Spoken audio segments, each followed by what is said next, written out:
I was thinking about the importance of doing little things right while I was on an airplane last week flying to New York. And as you're looking at the stewardesses and the flight attendants doing their thing, one of the first things that enters your mind is they're not really doing anything very important, right? Like, they're not the pilot, they're not ground control, they're just going through a very predictable routine, doing simple tasks, which they do every time a plane takes off.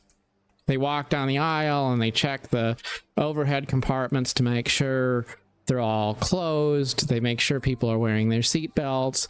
They go through the safety instructional videos and give their little speeches and give people their pretzels and sodas halfway through the flight. It doesn't seem like a very important job. And yet, the reality is a lot of people who wind up being injured or even dying in aircraft crashes, often it's because of things like unsecured baggage falling from the overhead compartment, or maybe a person who wasn't following some sort of basic safety procedure, like maybe, knowing where the nearest emergency exit is. Things like that, right? So you can look at the job and you can say, well, it's not very important. It's not like they're really doing anything. But then the truth of the matter is they're professional because they do the few things that they are charged with a great deal of care, consistency, and proficiency. And that creates a calming atmosphere for the passengers. It creates the perception that someone's in control. It helps to be educational to people. And in terms of just the simple things that they do, it helps ensure an environment which is conducive to safety, right? And that's important. But if you were doing that job, it'd be really easy for you to say, well, this doesn't seem like it's all that important, so I guess, I'll just go through the motions and I'm not really going to necessarily care about this because it just doesn't feel like it's particularly challenging. And I was thinking about how important it is to take the little things seriously. I was starting my first day of training today for my new job. And, to be honest, I don't know exactly what a day in the life of my new job really is going to look like because it's pretty early in the process and I'm just getting onboarded for all of this stuff. And I'm going to spend 6 weeks going through training to get a better understanding of exactly what the expectations of the role are, exactly what I need to know to be successful in the role, and all of that kind of stuff. But day one is pretty simple stuff we were going over, mostly stuff I already know. And I was thinking about how easy it would be to maybe have a little bit of a frivolous attitude, right? To say, oh, well, I know that, so I guess I'm not going to pay too much attention, right? And that's never the attitude you want to have. You want to take it seriously because, especially in a case like this. Well, if there's 6 weeks of training that I'm paid to do, well, that right there should be evidence to me that what I'm doing is important enough that the company wants to invest that amount of time to make sure the onboarding is thorough and covers the things that are of value to people going into the position. Those are things that kind of have weighed on me. Like on one hand, yeah, I'm going to be kind of casual. I'm not taking it, overly serious to where I'm, extremely, I guess, keyed up or tight about all of it. It's not like it's a huge deal. It's just, it's like when you go to school. If you've gone to school, maybe the coursework in class, it's not all that hard, right? Like they're teaching you things, that you kind of think, oh, well, that's self-explanatory. That makes sense. That's not a surprise. Like, I get it. Until you get to the test at the end and you realize, oh, wait, you know, like, yeah, it was all pretty intuitive. It was all pretty self-explanatory. It was all pretty simple stuff until I get to the end and realize that if I didn't pay attention to a bunch of little things, then they all add up to missing something big. Think about if you were learning how to drive a car, right? You could look at any of the rules of the road, any of the things that you need to know to drive a car, and you could say, oh, well, you know, like, it's all pretty simple stuff, you know? Like, if you go to a stop sign, you stop. If you go to a red light, you stop. If you see a yellow light, you stop or go through it, or, you know, like, you know, you drive on the right side of the road. Like, there's some simple things. Like, I mean, I don't think driving is very complicated, right? And yet driving is something that can be a life and death thing. So that's a great example. Like, can you casually enjoy a road trip? Yeah, totally. You can go down the road and just have a good time and be carefree and enjoy the trip and just enjoy the scenery. It can be a really peaceful, enjoyable experience, right? But part of the path to having a safe experience is also understanding that at any given time, if you aren't a good steward, then you could do property damage, you could harm yourself, you could harm other people, you could even take a life or lose your life due to failure to pay attention, failure to follow the rules, or failure to notice other people who aren't following the rules. And that's important to realize, that most people tend to be kind of ditch to ditch. It's sort of either they follow all the rules so much that they're rigid, or they don't think any rules really matter. It's like that whole, you know, if no one's watching, I'm going to do whatever I want. Speed limit doesn't apply to me if there's no police around. I'm just going to do whatever I want because I'm a free agent. Well, that's not a good attitude to have.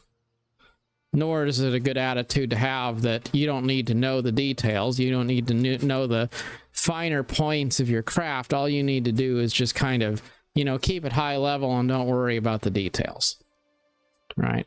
Like, these are things that I think about as I go through a period of training at work. I think it's important to take what you're doing seriously, even if it feels like what you're learning is something you already know, or if it feels like what you're learning is something that's fairly simple and doesn't necessarily need to be taught. If it's in a curriculum, if it's being talked about, it probably is because it's something important and something that you should be paying attention to. And along those lines, it's important not to mistake generosity for frivolity. For example, I go to work, there's orientation, we're getting everybody in the system, we're talking about basic, simple things like dress code and stuff like that. Like, how's the week going to play out? And getting to know each other, talking about the Razorbacks, ball team, and all kinds of simple banter, stuff like that, right? Just a lot of levity, a pretty light, enjoyable, welcoming experience, right? And I could interpret that as saying, oh, well, you know, like, we're all just here to kind of have fun and games. We're all just hanging out. But that's not the truth. The truth is the fact that we're all spending this time together is proof that what we're doing is important enough that we need to take that time. And sometimes you can misread signals. Like, if somebody is generous with their time, that might mean that you need to be self-motivated, right? Not that you don't need to worry about anything. Like if somebody says, you know, take your time, well, that doesn't mean just don't worry about it. That means they are available for you and you can use them as a resource, but you need to be motivated to understand, like, you don't want to kick the can down the road and, you know, not take something seriously when the pressure isn't on. In real life, you don't want to be that person that waits to do the study until the night before the exam.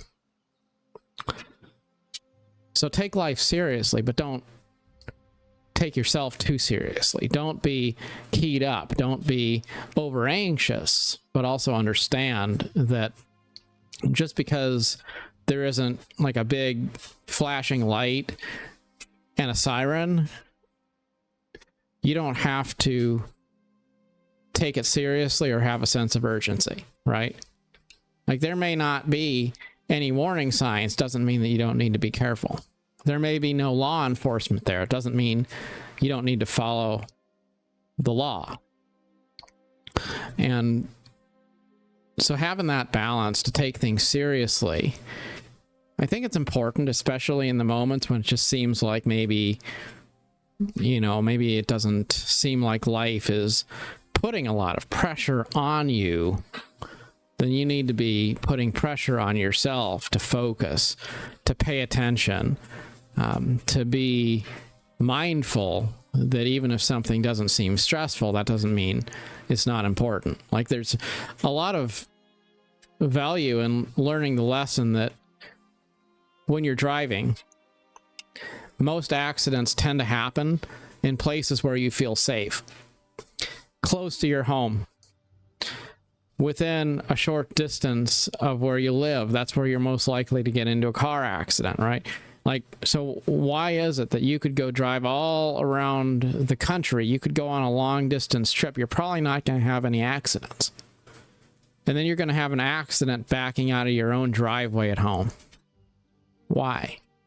Well, it's because your guard is down when you're in your driveway. You're not thinking about that being a dangerous place. You're not worried about it, right?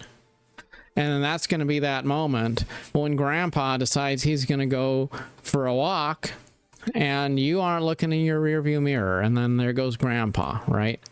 And that's not a good thing.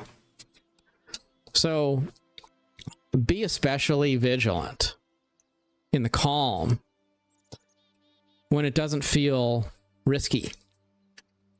Then hold yourself to a high standard, because that's one of the hallmarks of good leadership and good character, being self-motivated, to be a person who will hold yourself to a higher standard than other people hold you to be a person who's an advocate for values higher than yourself, even when there's no one else in the room. It's also important not to make everything all about you. And if you're a person who has your own strong personal ideologies, could be religious beliefs, could be political beliefs, and then you go into a corporate environment or some sort of an environment of service where you're part of a purpose higher than yourself, there's a risk that if you are an ideologue and you are obsessed with something that is your own personal interpretation of what you think is most important in life, that you will use your station, maybe your job, your role, as a way to give voice and extend an attitude or a belief system that is yours. Not a value that is greater than yourself, not a principle that is representative of your organization, but something that is just your own personal agenda. And it's very important that when we represent an office, that we represent that office, not ourselves. If you work for an organization, you represent the values of that organization, not your personal agenda to try to make other people align with your interpretation of what you think good looks like.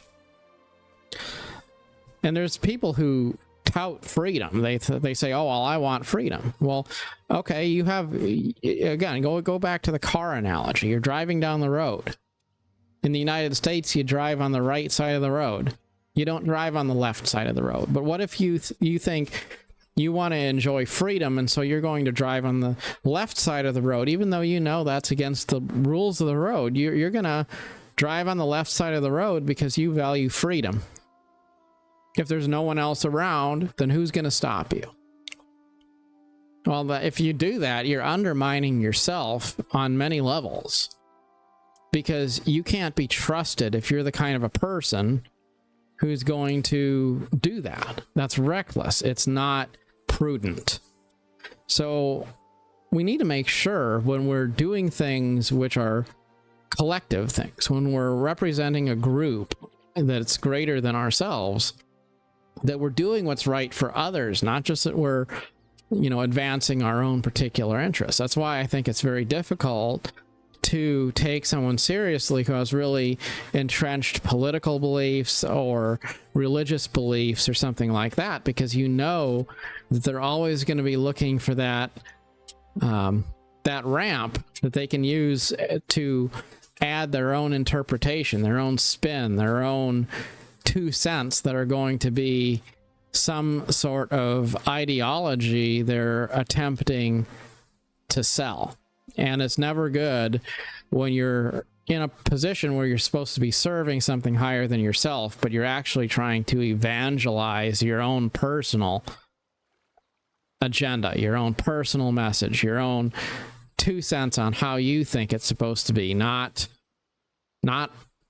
what's best for the greater whole. But that's why it's important that you find a purpose, a cause that you believe in for your life's work, so that you can represent something that's greater than yourself, but it's also in line with your own personal values and beliefs. That's why I would never suggest that someone like a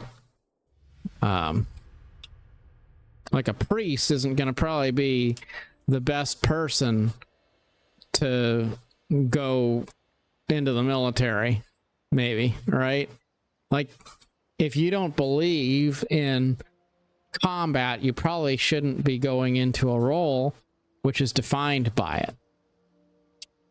Because at some point you're going to have to make a decision whether you're going to represent your values or the values of the organization. And if you represent one or the other, and those two are different, well, a house divided against itself can't stand.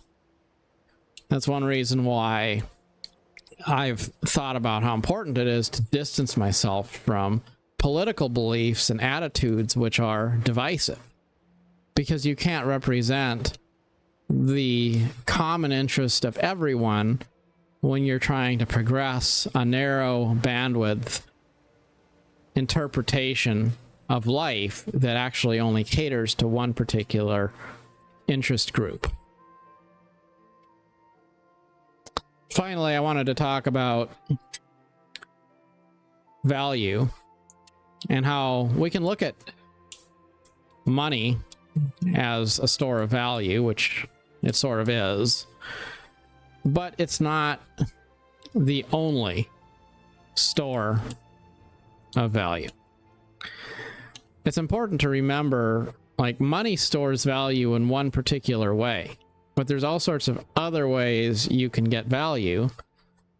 And sometimes you want to trade off money for a different kind of value, which is going to be just as important as money, just in a different way. For example, I spent 5 years living in Montana. I could walk to work. I didn't really have anything about my life that was not super predictable. I did not have any contacts I needed to stay in touch with. I did not have anything that made me need, to rely on a vehicle or rely on having, a quality mobile device or any of that kind of stuff, right? So I lived a really simple life, and I cut my costs of living way down. Like, I got rid of the cell phone and you know, paid for something that was a slow device with limited data. And I had this, you know, garbage car, which I put thousands of miles on lately. But I only paid $1,000 for my car because I never needed to drive it. Like, I rarely ever even drove. Then I came out here to Northwest Arkansas, and I realized, well, shoot, like, this is a little different. Like, now I got a job where, like, I need to be there. Like, I can't be missing work because my car doesn't start, and I can't walk there. Like, I gotta be able to commute there. Like, I'm sorry, that's just the truth, you know? Like, it's not that it's super far, but it is not the kind of a distance where I could just, you know, go walk there.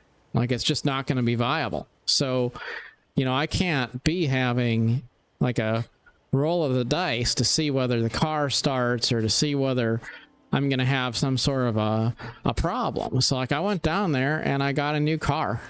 Like, that's just it. Like, I didn't get an expensive car. I got a affordable new car, but I got something new. And, you know, little car gets good gas mileage. Nothing sexy about it. It's just basic, but it's new. Got all the warranty, got the bumper to bumper, got the gap insurance, got the full coverage insurance. Like, I'm good to go. So I can go to work and I can focus on doing my job and on being where I need to be and on knowing, like, that is going to be okay.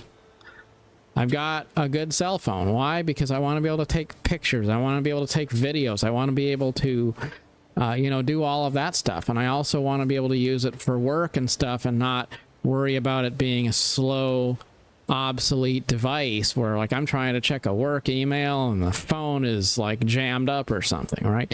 Like, these are things I've thought about, but then I've realized you can't use the tools that you use for one particular season in every season.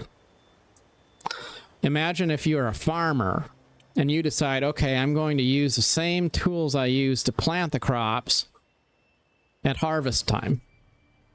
Or I'm going to use the same tools I use to harvest crops to cook the meal for the harvest festival. All right. So, like, it just doesn't work. Like, what you till the fields with, you can't use to cook the Thanksgiving meal with, right? Like, you have to use different tools for different jobs, and you have to use different sets of tools and different methods for different seasons in your life. And there may be some times when you have to spend time, you know, being very miserly and cutting out all the expenses and, you know, not doing things and, you know, being lean and conservative and all of that. And then there's other times when you have to look at it and say, wait, like, all right, that was that season, but now I need to do some things differently because the situation I'm in is different. And I've been given a set of opportunities that I'm a steward of, and I need to be a good steward of those things. So I'm going to spend some time and some money to make sure that I have the right tools to do the things that I need to do in this season of my life. But really, it all comes down to these two things: faith and stewardship. Faith to believe in what you're doing, and stewardship to understand that it's not all about you. And when we focus on trading value for value, then usually we don't have regret. Like, if I spend money on something, then I don't have as much money, but then I have something else that's going to add value in a different way. And if it's adding good value in a meaningful way, then I'm not going to worry about what it costs, because I believe in the mission, and it's really an investment in stewardship of something greater than myself. Like, for example, in my life right now, like, I went out and I spent a bunch of money on vacation, traveling places, and that was an enlightening experience. It was culturally inspiring. It was just a good experience all around. It's something I never was able to do before. But then I also have been thinking about how, like, you know, there's a point here where I have to focus on making sure I am a good steward of my resources now, right? Like, for a couple months, I may have spent a bunch of money going places and eating junk food and gas stations and seeing America, you know, and then I'm going to start a new job. So I, you know, get a few things that I need because, you know, I want to represent myself well and be able to get to work and, you know, all of that kind of stuff. But then, like, that doesn't mean the floodgates are just open and I'm going to waste all my money forever, right? Like, there also has to be a balance where you never let yourself get too comfortable with one particular way of living to where you start to become wasteful. You don't want to be so miserly that you get to a place where, like, you won't ever spend $1 because you're so obsessed with saving money. But then you don't want to go ditch to ditch either and become a person who's like, you know, I'm just going to waste the inheritance because, you know, money grows on trees, right? It's all about finding that balance. But when you look at life, you say, well, how do I make the right choices? How do I, you know, do a good job? Whether it's a good job of managing finances or a good job of being, you know, proficient at the work you're doing, whatever it is, remember, you can't take it with you when you go, and it's not about you. It's about being a steward of something for a temporary period of time. And the question is, are you being a good steward of something that you were a temporary holder of? You're a temporary keeper of an inheritance that is not your own. And when you understand that, then everything you do through a spirit of service. Maybe it's attitude. Maybe it's that you are generous with your attitude. You put on a smile and you're positive and you're celebrating the opportunity to serve because you know that whether it's easy or not, whether it's convenient or not, you are there to serve something higher than yourself. Maybe it's making decisions financially about what's right for you or what's not right for you. When you understand you're serving a purpose higher than self, then you're going to probably make the right choices. Maybe it's what kind of belief systems to affiliate yourself with or to allow into your life. Whether you embrace things that are more extreme or you choose to embrace ideas that are more inclusive or more moderate. When you think about it in terms of, I'm representing a purpose higher than myself. I'm an ambassador for people of all different walks of life, all different kinds of people. I'm here to make a difference in the lives of more people than just myself. Well, then you're going to think about, you know, those different things that you can align yourself with, and you're going to kind of give some things some pause because you're going to realize, wait, this is not the kind of thing that's edifying. This is not the kind of thing that my conscience aligns well with. And when you start to have that nagging feeling of, you know, your conscience saying this doesn't quite feel right, well, then you stop, you listen to it. And if we always listen to that still small voice inside that kind of just speaks to us and says, hey, you know, you should go do this or you should go do that, I think that intuition, that's like a sixth sense, maybe, whatever it is, like it tends to lead us in the right direction if we listen to that still small voice that whispers to us and says, like, this is what's right or this is what's wrong. But listen to it and understand it can evolve with time, but you always have to remember that it's not about you. And always be careful about the temptation to, to not take things seriously or to hijack the mission for some sort of personal glory. As it was a famous man. I think it was General Douglas MacArthur, actually, at his 1962 West Point speech. He said that you should be serious, but not take yourself too seriously. I always liked that. Sam Walton had a saying he liked to say, personal and moral integrity is one of our basic fundamentals, and it has to start with each of us. And that's something that's weighed on me from time to time, because I've been reminded personal integrity is doing what you believe to be right. Moral integrity is knowing what is right. And those are two different things. You can do what you believe to be right, and what you think is right could be wrong. That's why it's so important both to practice virtue, but also to challenge yourself to reinvent yourself every day, so that tomorrow is not necessarily going to be guided by the same things that led you yesterday. It was Leonard Nimoy in his book who said, I have died many times, sometimes more than once, even in a single day, when I have let go of my old self and embraced something new. Always be willing to embrace new things with a light heart and a reasonable amount of seriousness, because nothing in itself is all that important. But when you add up all of the little things, quite often the sum of their parts is something big.